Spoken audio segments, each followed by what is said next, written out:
Hi guys, ಅಸ್ಸಲಾಮುಅಲೈಕುಮ್. ಇವತ್ತು Friday ಇದೆ, ಹಾಗಾಗಿ ನನಗೆ ಮೆಹಂದಿ ಬಿಡ್ಸೋಕ್ಕೆ ಟೈಮ್ ಸಿಗಲಿಲ್ಲ. ಇವತ್ತು ನಾವು ಮಟನ್ ಕರಿ ಯಾವ ರೀತಿ ಮಾಡೋಣ ಅಂತ ಹೇಳಿ ನೋಡೋಣ. ಬನ್ನಿ ಗೈಸ್. ಸ್ವಲ್ಪ ಮಟನ್ ಅಲ್ಲ ಗೈಸ್, ಹಾಗಾಗಿ ಸ್ವಲ್ಪ ಕುಕ್ ಮಾಡ್ಕೋಬೇಕು. ಸ್ವಲ್ಪ ಕುಕ್ ಮಾಡ್ಕೊಳ್ಳೋಣ. ಕುಕ್ಕರ್ ಬಿಸಿಯಾಗಿ ಗೈಸ್ ಸ್ವಲ್ಪ ಆಯಿಲ್ ಹಾಕ್ಕೊಳ್ಬೇಕು ನೋಡಿ ಇಲ್ಲಿ.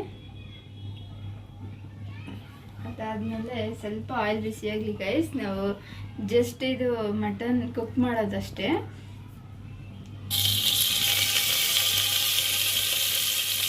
ಸಿಂಪಲ್ಲಾಗಿ ಈಸಿಯಾಗಿ ಮಾಡ್ಬೋದಲ್ಲ ಗೈಸ್. ಅದಕ್ಕೆ ಸುಮ್ಮನೆ ತೋರಿಸ್ತಾ ಇದ್ದೀನಿ. ಇವತ್ತು ನನಗೆ ಮೆಹಂದಿ ಡಿಸೈನ್ ಮಾಡೋದಕ್ಕೆ ಸ್ವಲ್ಪ ಟೈಮ್ ಸಿಗಲಿಲ್ಲ ಹಾಗಾಗಿ ಗೈಸ್.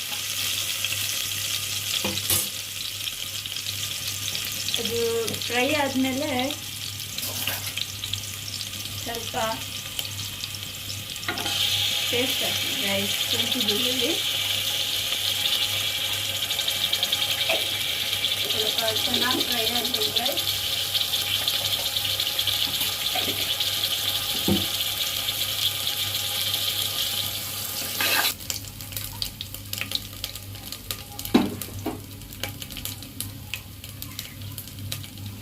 ಗೈಸ್ ಇವಾಗ ನಾವು ಮಟನ್ ಹಾಕೊಳ್ಳೋಣ.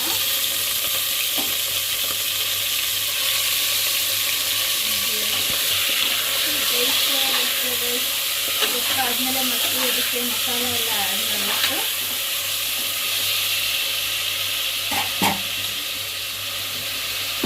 ಸ್ವಲ್ಪ ಅರಿಶಿನ ಹಾಕೋಣ ಗೈಸ್.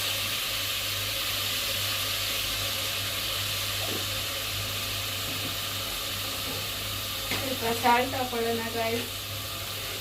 ಕುಕ್ ಆಗಬೇಕಾದ್ರೆ ಹಾಕ್ಕೋಬೇಕು ಗೈಸ್, ಇಲ್ಲ ಅಂತ ಹೇಳಿದ್ರೆ ಅದಕ್ಕೆ ಸಾಲ್ಟ್ ಇದೆಯಲ್ವಲ್ಲ ಮಟನ್ಗೆ ಟೇಸ್ಟ್ ಬರಲ್ಲ ಗೈಸ್. ಅಲ್ಲಿ ಗೈಸ್ ಅದಾದಮೇಲೆ ಮತ್ತೆ ಕುಕ್ ಮಾಡೋದು ಹೇಳೋಣ ಅಂತ ತೋರಿಸ್ತೀನಿ ಗೈಸ್. ಈ ಕಡೆ ರೈಸ್ ಮಾಡೋಕೆ ಇಟ್ಟಿದ್ದೀನಿ. ರೈಸ್ ರೆಡಿ ಆಗಿಲ್ಲ.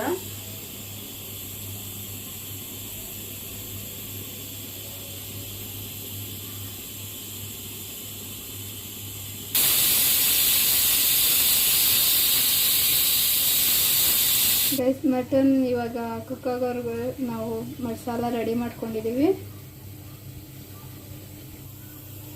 ಗೈಸ್. ಅವಾಗಲೇ ತರಿಸಿದ್ನಲ್ಲ 4 ಟೊಮಾಟೊ ಮತ್ತು 2 ಈರುಳ್ಳಿ, ಸ್ವಲ್ಪ ಕೊತ್ತಂಬರಿ ಸೊಪ್ಪು ಸಿಗಿಟ್ಟಿದ್ನಲ್ಲ. ರೈಸ್ ಕೂಡ ರೆಡಿ ಆಯಿತು ಗೈಸ್. ಎಣ್ಣೆ ಆಗೋಯ್ತು ಗೈಸ್. ಸ್ವಲ್ಪ ಆಯಿಲ್ ಹಾಕ್ಕೊಂಡಿದ್ದೀನಿ, ಆಯಿಲ್ ಬಿಸಿ ಆಗಲಿ ಗೈಸ್. ಇನ್ನೊಂದಿನ ನಾನು ಕ್ಲಿಯರಾಗಿ ತೋರಿಸ್ತೀನಿ. ಇವಾಗ ಜಸ್ಟ್ ಅರ್ಜೆಂಟಿಗೆ ಮಾಡ್ತಾ ಇರೋದು. ಆಯಿಲ್ ಹೀಟ್ ಆದಮೇಲೆ ಈರುಳ್ಳಿ ಹಾಕಿದ್ದೆ.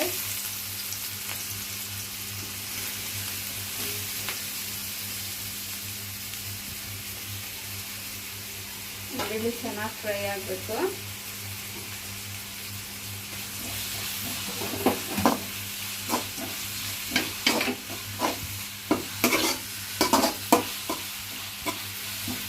ಇನ್ನೊಂದಿನ ನಾನು ಕ್ಲಿಯರಾಗಿ ಯಾವ ರೀತಿ ಕುಕ್ ಮಾಡೋದು ಅಂತ ಹೇಳಿ ತೋರಿಸ್ಕೊಡ್ತೀನಿ ಗೈಸ್. ಇವಾಗ ಲೇಟ್ ಆಗಿದೆ, ಹಾಗಾಗಿ ಅರ್ಜೆಂಟಾಗಿ ಮಾಡ್ತಾ ಇದ್ದೀನಿ.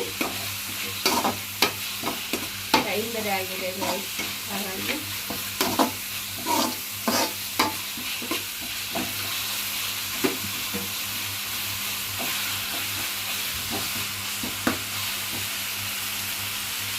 ಈರುಳ್ಳಿ ಸ್ವಲ್ಪ ಫ್ರೈ ಆದಮೇಲೆ ಶುಂಠಿ ಬೆಳ್ಳುಳ್ಳಿ ಪೇಸ್ಟ್ ಹಾಕಿ ಗೈಸ್. ಜಾಸ್ತಿ ಬೇಡ ಗೈಸ್, ಇದು 1/2 kg ಇದೆ, ಹಾಗಾಗಿ 2 ಸ್ಪೂನ್ ಹಾಕಿ.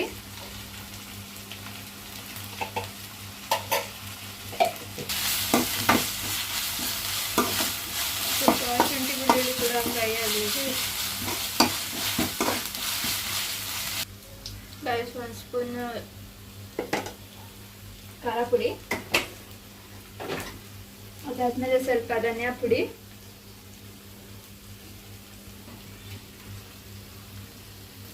ಗೈಸ್. ಅದಾದ್ಮೇಲೆ ಇಲ್ಲ ಅಂತ ಹೇಳಿದ್ರೆ ಗಂಟಲು ಇದೆಯಲ್ಲ ಕರಕರ ಆಗೋಗುತ್ತೆ, ಅದಕ್ಕೋಸ್ಕರ ಸ್ವಲ್ಪ ನೀರು ಹಾಕೊಂಡು ಮಿಕ್ಸ್ ಮಾಡಿ ಗೈಸ್.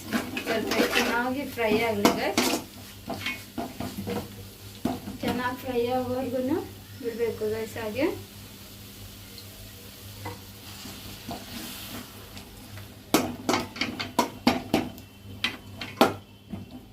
ಚೆನ್ನಾಗಿ ಫ್ರೈ ಆಗಲಿ ಗೈಸ್.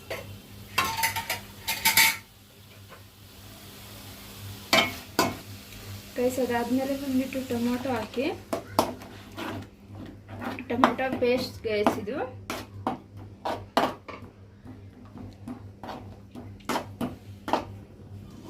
ಸ್ವಲ್ಪ ಚೆನ್ನಾಗಿ ಕುಕ್ ಆಗ್ಬೇಕು ಗೈಸ್. ಸ್ವಲ್ಪ ಸಾಲ್ಟ್ ಹಾಕಿ ಗೈಸ್. ಹಾಗೆ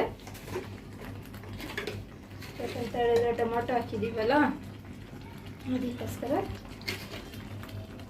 ಸ್ವಲ್ಪ ಸಾಲ್ಟ್ ಹಾಕಿ, ಅದಾದ್ಮೇಲೆ ಸ್ವಲ್ಪ ಕುಕ್ ಆಗಿಬಿಡಿ ಗೈಸ್. ಚೆನ್ನಾಗಿ ಕುಕ್ ಆಗ್ಬೇಕು ಗೈಸ್. ನೀವು ಟ್ರೈ ಮಾಡಿ ಒಂದ್ಸರಿ ಮನೇಲಿ, ಈಸಿಯಾಗಿರುತ್ತೆ. ಜಾಸ್ತಿ ಪ್ರೋಸೆಸ್ ಮಾಡ್ತಾ ಇರೋ ಬದಲು ನಿಮಗೆ ಬೇಗನೂ ಆಗುತ್ತೆ. ಇವಾಗ ನಾನು ಬೇರೆ ರೀತಿಯಾಗಿ ತೋರಿಸ್ಕೊಡ್ತಿದ್ದೆ, ನನಗೆ ಇವಾಗ ನಮಾಜ್ ಮಾಡೋಕ್ಕೆ ಟೈಮ್ ಆಗ್ತಾ ಇದೆ ಗೈಸ್, ಅದಕ್ಕೋಸ್ಕರ ಈಸಿಯಾಗಿ ತೋರಿಸ್ತಾ ಇರೋದು. ಇವಾಗ ನಮ್ಮ ಉಪವಾಸ ನಡೀತಾ ಇದೆಯಲ್ಲ ಹಾಗಾಗಿ. ಓಕೆ ಗೈಸ್, ಅದಾದ್ಮೇಲೆ ಇವಾಗ ನೀವು ಮಟನ್ ಹಾಕಿ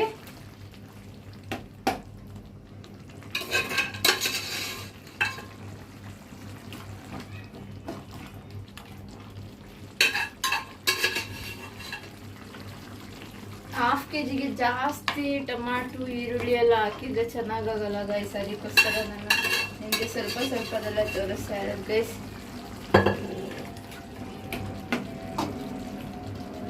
ನಮ್ಮ ಮನೆ ಹತ್ರನೇ ಒಬ್ರು ಸಬ್ಸ್ಕ್ರೈಬರ್ ಇದ್ದಾರೆ, ಅವ್ರು ನನಗೆ ಫುಡ್ಡಿಂಗ್ ಹಾಕಿ ಅಂತ ಹೇಳ್ತಾ ಇದ್ರು ಗೈಸ್, ಹಾಗಾಗಿ ಇದು ಹಾಕಿದ್ದು.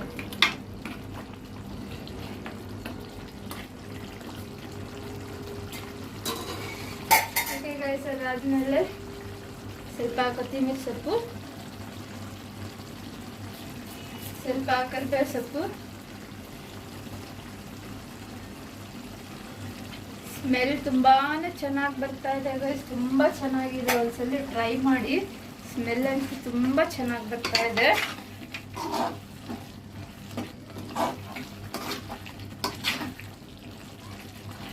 ನಮ್ಮ ಪಕ್ಕದ ಮನೆಯಲ್ಲೇ ಒಬ್ರು ಆಂಟಿ ಇದ್ದಾರೆ, ಅವ್ರು ತುಂಬ ಹೇಳಿದ್ರು ನನಗೆ ಕುಕ್ಕಿಂಗ್ ಹಾಕಿ ಅಂತ ಹೇಳ್ಬಿಟ್ಟು, ಹಾಗಾಗಿ ಚಿಕ್ಕದಾಗ ಒಂದು ವಿಡಿಯೋ ಮಾಡಿಬಿಟ್ಟು ಹಾಕಿದ್ದು ಗೈಸ್ ಮಟನ್ ಗ್ರೇವಿದು.